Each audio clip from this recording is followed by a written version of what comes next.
we're down to our last conversation here at the Vancouver Resource Investment Conference on the Klondike Trail with the Yukon Mining Alliance. We are going to wrap up the event with Dr. Jaap Verbaas of CAVU. Well, I guess it was CAVU Mining yesterday.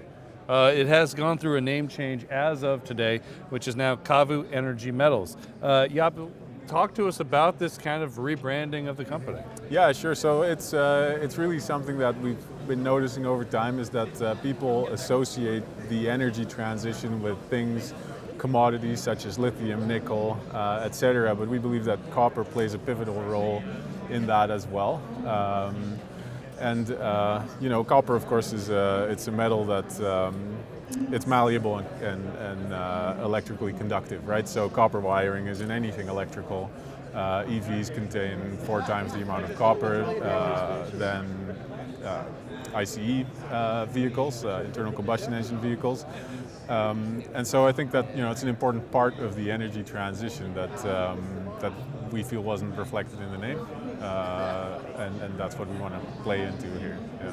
Very good. Well, let's talk about the company. It's a newer company. I think the market is just starting to get kind of an understanding of what you're doing. You're working obviously out of Yukon with the Hopper Project. Talk to us about what the asset is. Yeah, so the Hopper Project is a project that we have under option for a 70% interest. It's a large multi-target porphyry system. So copper, silver, molybdenum, and gold is what we're finding in the system. Historically, most operators have gone for peripheral skarn mineralization, which is relatively high grade, localized mineralization. There is a very large skarn system there, mineralization over a kilometer strike length, grades of we hit one intersect last year, 22 meters at half a gram a ton gold, 1.4% copper, and a few grams of silver. And there's several of those horizons stacked on top of each other. So that's where the bulk of the historical work has happened. Now Luke is our VPX. We had the hypothesis that you can never form a large skarn like this without a very large porphyry complex nearby. And so that's what we set out to prove last year. We drilled 1,100 meters, mostly in the skarn, some in the porphyry, and hit a propylitically altered zone in the porphyry, indicating we're in the low-grade margin of a larger porphyry system. So that graded 0.2% copper. Over 116 meters, and that's the only hole that really intersected disseminated mineralization in that porphyry. So, great start for us, and that's what we're following up on this year. Do you have an understanding of how deep this porphyry might get, and for you to hit it? Well, the propylitic mineralization occurs at surface, buried between 4 to 6 meters of overburden in that one hole, and that's so we're not 100% sure if the high grade, if there is, we think there's a higher grade core to this, of course, that we're vectoring towards. We do not yet know if that will be exposed at surface. The propylitic zone that we're looking at, with these kind of grades, you're usually proximal to a core. The propylitic zone, it can extend for several kilometers, but not with that kind of grade. That kind of grade, you have to be pretty close to the system. So it could be at surface, it could be several hundred meters deep. I'm not 100% sure, but that's what we intend to find out. Yeah. Talk to us about kind of this strategy here. You got multiple targets. How many meters are you looking to drill this season, and really, will you be presenting to the market as the summer continues? Mm-hmm. Yeah, so we're drilling now. We decided to go for an early start. The project is road accessible, and we did that to get the best crews we could get, which are unlikely to be available in July or June in the Yukon. We have an A-star crew out there right now. They're running good production, and so that means the first samples will be going to the lab shortly. Sure. If they're not on their way yet. Lab turnaround times this time of year will be probably 3 to 4 weeks-ish, a little bit of time for QA/QC, so you can expect that our first results will come to the market sometime in June.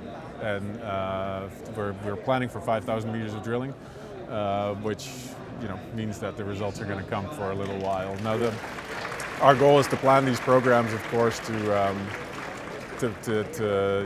bring the project to the next level, so that we can plan bigger and and more from there. On the porphyry, that means that in this program we're aiming to define our alteration vectors, mineralization vectors, and get to that core.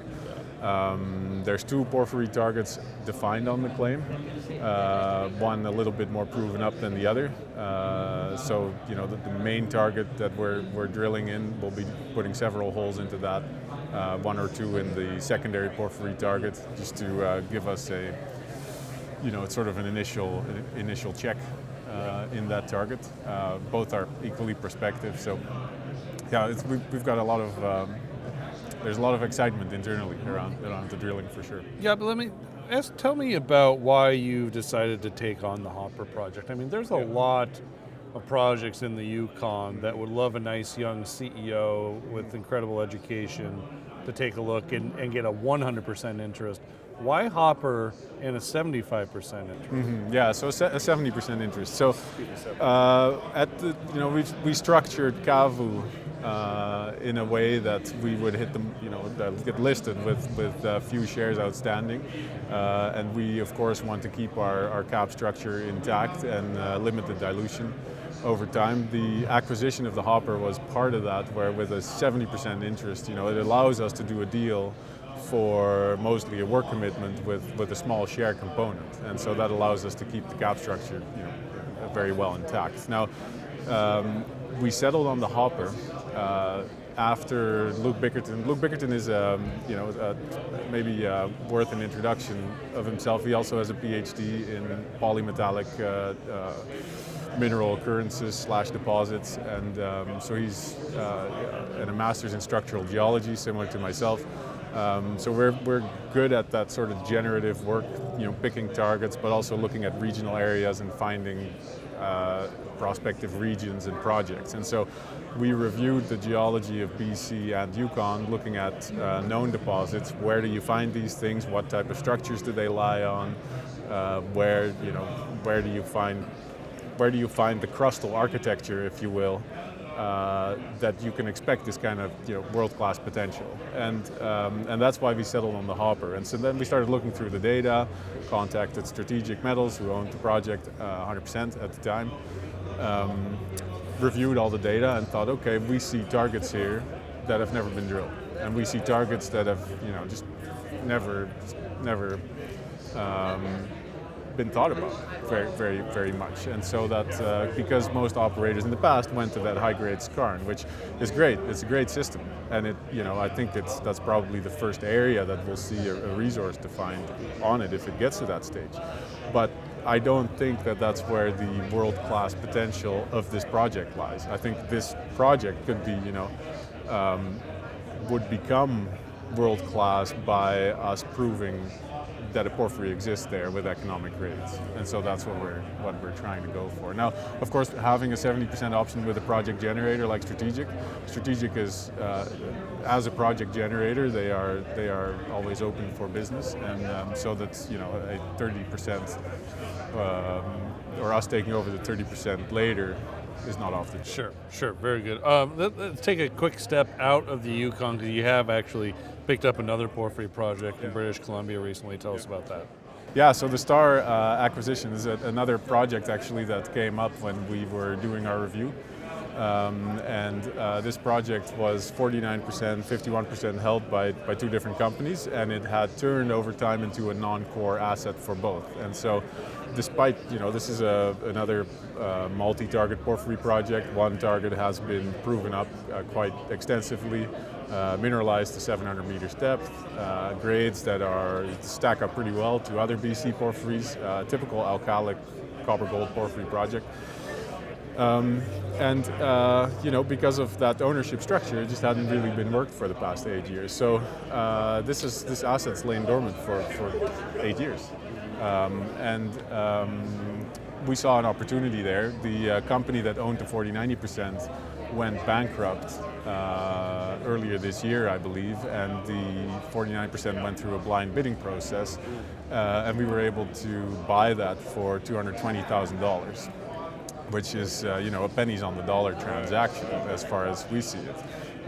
It's a claim that's it's fly-in, but it is a fixed-wing airstrip and a trail network on site. So it's sort of a hybrid, right? You can the track drill can move around, you can service the drill with ATVs and those kind of things. And the 51% was held by Prosper Gold Corp, who is so focused on their Golden Sidewalk project in Ontario that they were willing to do an option deal on the 51%.